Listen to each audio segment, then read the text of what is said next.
সামনেই লোকসভা নির্বাচন আর লোকসভা নির্বাচনের আগে পিংলায় বিজেপি কর্মীর মৃত্যু রহস্য আর নিহত বিজেপি কর্মীর বাড়িতে গেলেন হিরণ চট্টোপাধ্যায় তিনি যান নিহত বিজেপি কর্মী শান্তনু ঘড়ুইয়ের বাড়িতে। হিরণ, যে ছবি আপনারা দেখছেন, তার পরিবারের সঙ্গে কথা বলেন হিরণ। ঘাটালের বিজেপি প্রার্থী হিরণ তিনি যান পিংলায় গিয়ে নিহত বিজেপি কর্মীর বাড়িতে যান এবং সেখানে তার পরিবারের সঙ্গে কথা বলেন, কটাক্ষ করেন তৃণমূলকে এবং সিবিআই তদন্তের দাবি করেছেন হিরণ চট্টোপাধ্যায়।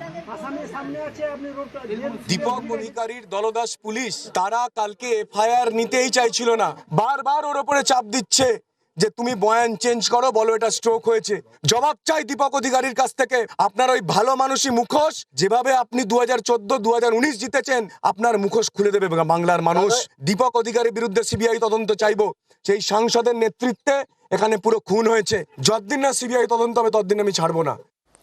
তৃণমূলের বিরুদ্ধে অভিযোগ বিজেপির, আর বিজেপির অভিযোগ অস্বীকার তৃণমূলের। খুব ভয়াবহভাবে তাকে মার্ডার করা হয়েছে এবং 4-5 ঘন্টা অপেক্ষা করার পরও পুলিশ কমপ্লেন নেয়নি।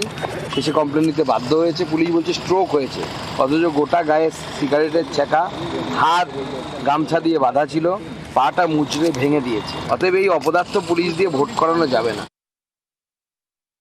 হিরণ ওর একটা দেবের নাম শুনলেই একটা ভয়ঙ্কর ভাবে রেগে যায়। এটা মনে হয় পেশাগত কোনো সমস্যা কিছু আছে। যে কোনো একটা মৃত্যু আনফরচুনেট ঘটেছে, তার সঙ্গে তৃণমূলকে জড়ানো, তার সঙ্গে তৃণমূলের প্রার্থীকে জড়ানো, এ হয় নাকি? হিরণকে আমি অনুরোধ করব, ওই এলাকার ভালো বিজেপি, আদি বিজেপি, তৎকাল বিজেপি, সুস্থ বিজেপি আর সন্ধ্যের পর মাতাল বিজেপি, এই লিস্টগুলো নিজের কাছে রাখবেন, তাহলে দেখবেন প্রতিক্রিয়া দিতে সুবিধা হবে।